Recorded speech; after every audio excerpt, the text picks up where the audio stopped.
Hey y'all, welcome to the Second of Strength podcast. My name is Tanner Clark. I went from sitting at a desk to speaking on stage internationally to inspire teenagers and people like you. My goal is simple: help you find your 1 second of strength to walk away from the things that are holding you back, to step into your potential, and ultimately find happiness. Thank you for spending your valuable seconds with me today. Let's go.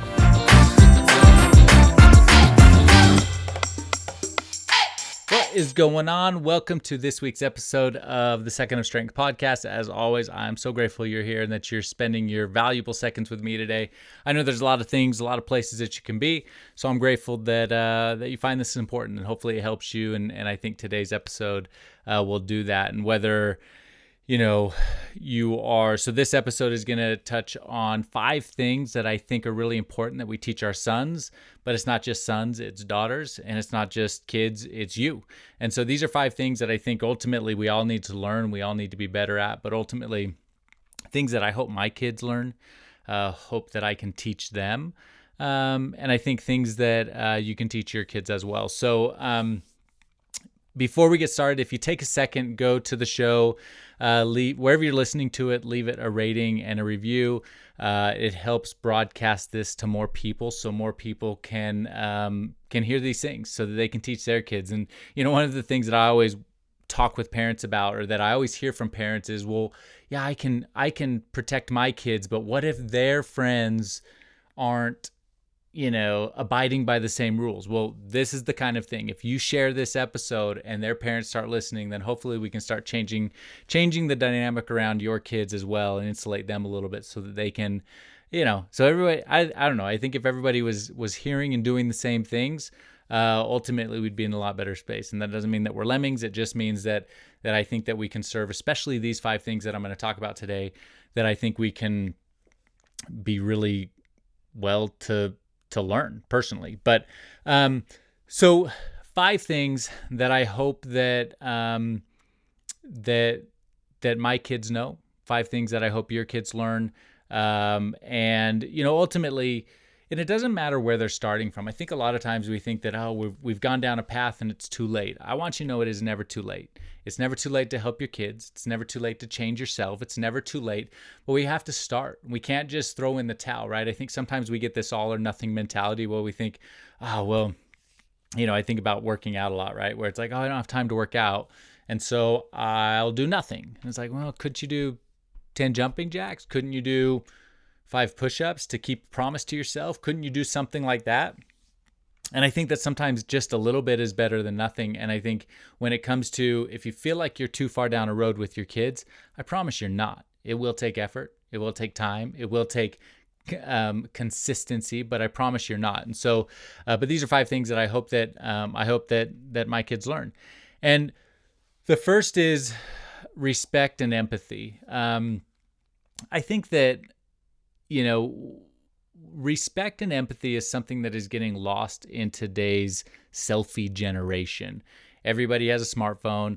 Everybody takes a selfie. It's called social media, M-E media. It's all about me, me, me, me. It's not about you. And we live in this selfie generation. And the thing that we lose as a society when we focus on us is we lose the perspective and we lose the intentionality of helping other people and focusing on them. And part of that comes down to respect and empathy. And I think that, if we can encourage our kids to focus on others, focus on their needs, focus on their feelings, their experiences, we're gonna do a lot. And because here's the deal: is everybody's going through something right now. Some worse than others, some, but it's all relative and it's all perspective, right? The things you're going through may not be the things that I'm going through, and the things that you're going through may not be a big deal to me, but that doesn't mean they're not a big deal to you. And we need to get back to respect and empathy. And I always remember we lived in Tennessee for a while, grew up in the South. My kids grew up a little bit in the South, and I was always just fascinated the way that kids spoke to adults in the South, right? I was Mr. Tanner. Go ask Mr. Tanner for something. Our neighbor, Mr. Dooley. Dooley, if you're listening to this, shout out. But our neighbor, Mr. Dooley, and my wife, Miss Danielle. And it was always this respectful tone and this respectful conversation. And I think when we put respect first, we are going to get respect back. And I think that that's lost too much. And so the first thing I hope we do is that we teach respect and empathy. We teach our kids to treat people with kindness, no matter if they're the same as us, no matter if they're different than us, no matter what they look like, no matter what they sound like, no matter if, and look, it doesn't mean that they have to be your best friends. It doesn't mean they have to be your best friends, but it does mean that we do need to be kind to people. And sometimes it's unpopular to be kind. Sometimes if we're kind to a certain kid or your kid is kind to another kid, they might be frowned upon by their own friend group. That's okay. It's not worth not being kind. And I had an experience where in high school for me, there was one kid who I was never unkind to, but I could have been better. We hung out occasionally, and when we hung out, it was great, but we didn't always hang out. He had other friends, and I could have made more effort. I could have done more. I know I could have done more. And it's one of the things that haunts me to this day when I look back on my high school experience is I could have done more for that one kid. And I always remember we were over at a friend's house. We had just graduated high school. We were over at a friend's house, and we were in my friend's bedroom, and they all left, and it was just he and I. And we were sitting there, and he said, "Tanner, I want to thank you for being the best friend I could have." And my heart just broke because I was not a good friend. Like I was okay. I was average at best. I was not a great friend.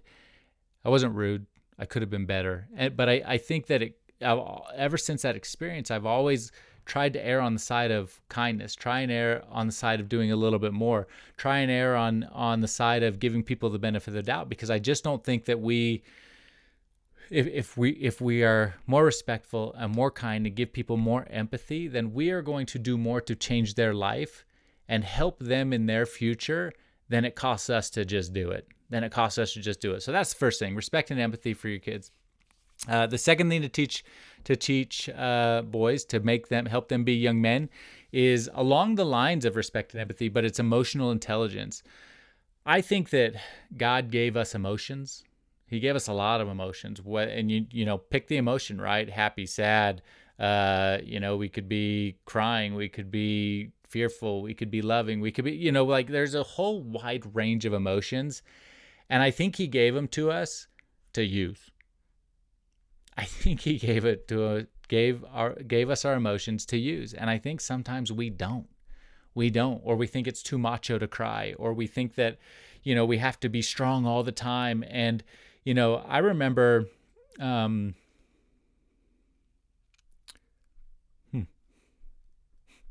about crying, I guess, right?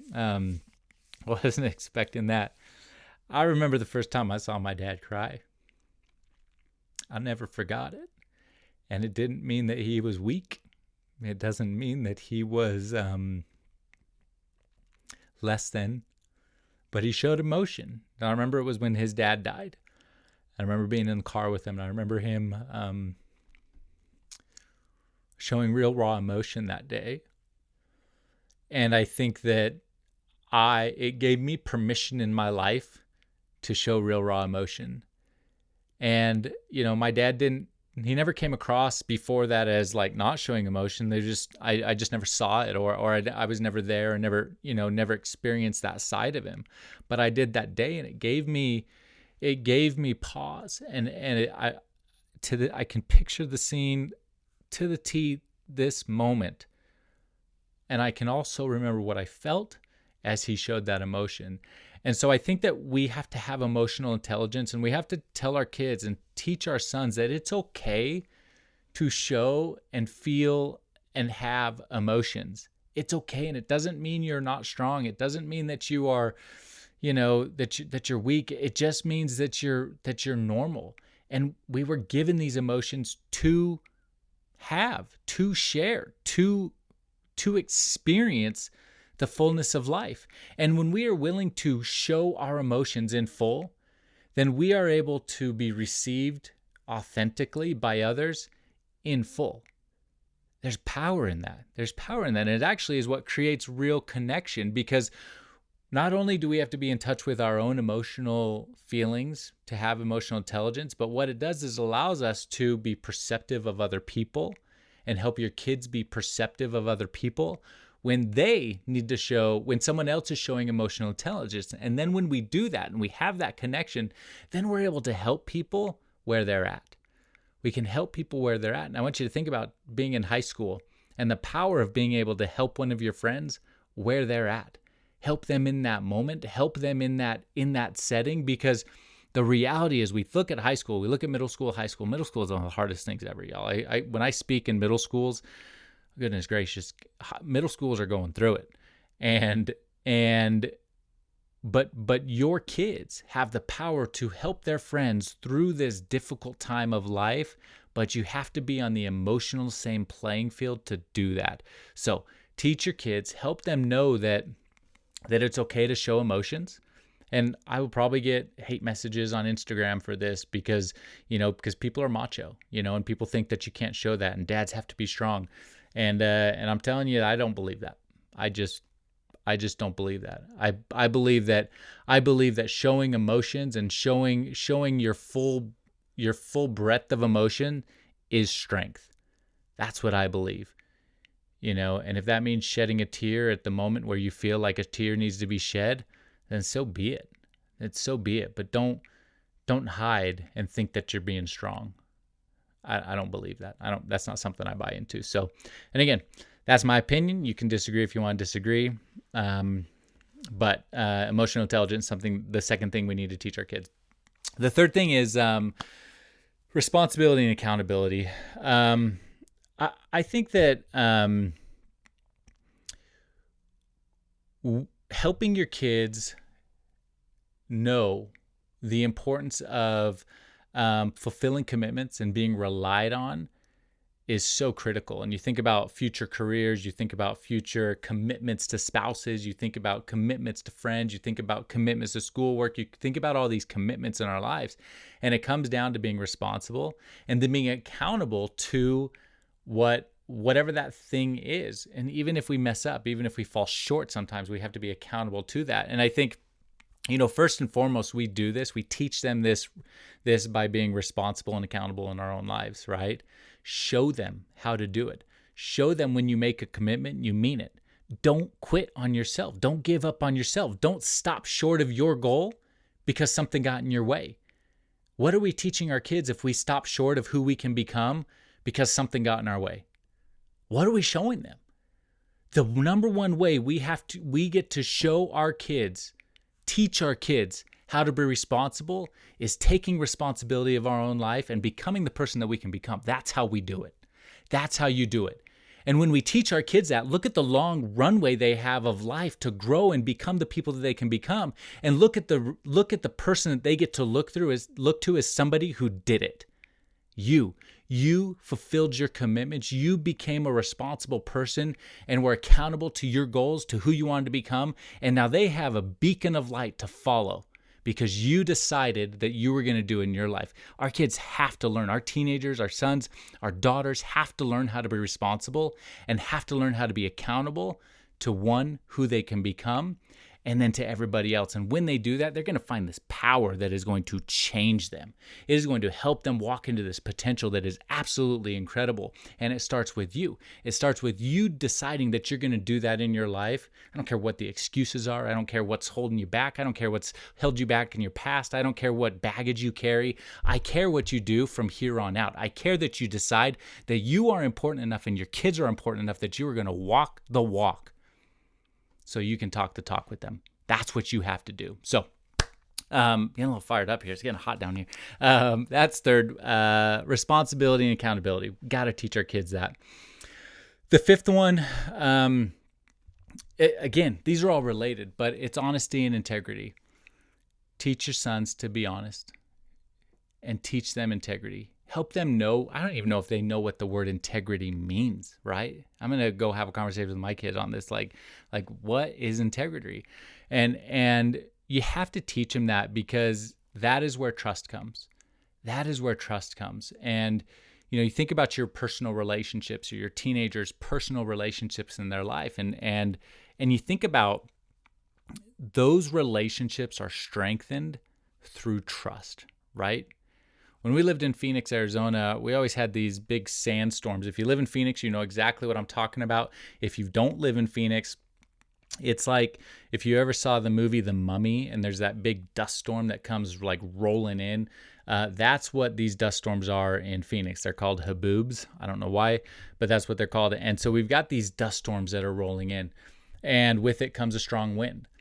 Now, in Arizona, because it's a desert, the roots of the trees do not go deep. They are surface level roots, and so the smallest windstorm blows them over. That's what happens in Arizona. On the flip side of that, I've lived in the South, Tennessee. I grew up in Oklahoma. I've lived in Texas for a couple of different stints in my life, and so 3 different times actually in Texas. But in Texas we got big old storms, right? I'm a tornado lover. I want to go. One on my bucket list is to go storm chasing. You might call me crazy for that, but that will happen one of these days. I'm going to go storm chasing. But in Oklahoma, the roots are deep because the windstorms are strong, right? And so that's what trust is to me. When we build our roots deep and we have integrity to our values, then windstorms don't blow them over. And then you can be trusted to do whatever it is you need to do, right? Or somebody's going to trust you in their life. And it comes down to how deep you run your roots.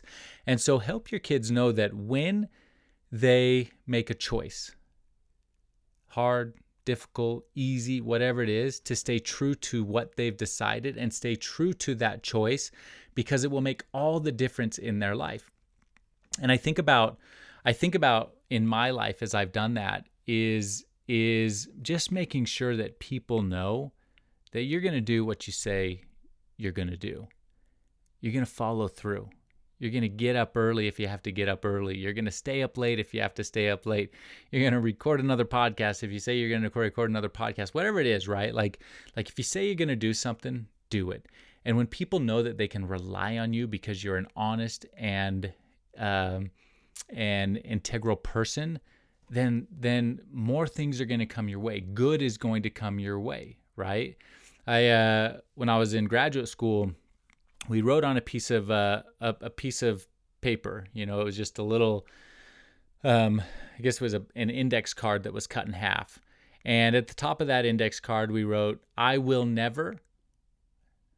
and then you fill it out. What will you never do, right? Because you're going to stay true to who you are. I will never go back on my beliefs. I will never make someone feel bad. I will never stand on someone's back to climb higher. I will always help people up." What is the thing that you are going to do in your life that is going to help you stay true to who you are, that will also probably help other people become who they need to become? But it comes down to being honest, being and having integrity in your life. And when you do that, you're going to change everything around you. The last thing, the fifth thing is resilience and perseverance. And this is a big one to me. And I think that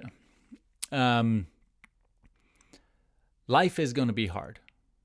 Teens, if you're listening to this, life is going to be hard. Adults, life has been hard and it's going to continue to be hard. It doesn't get any easier. We get stronger. So I think that's what the saying goes. Life, it doesn't get easier. You just get stronger. And I believe that. But it's not going to get easier. Life is going to be hard. And I think your teenagers need to know that. My sons need to know that.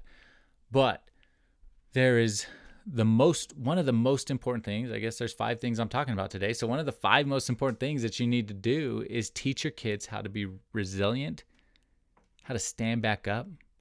Life's going to knock you down. Stand up. Make sure you stand up every time. Make sure that you are the person who will never stay down. Who will never stay down. That's what resilience is.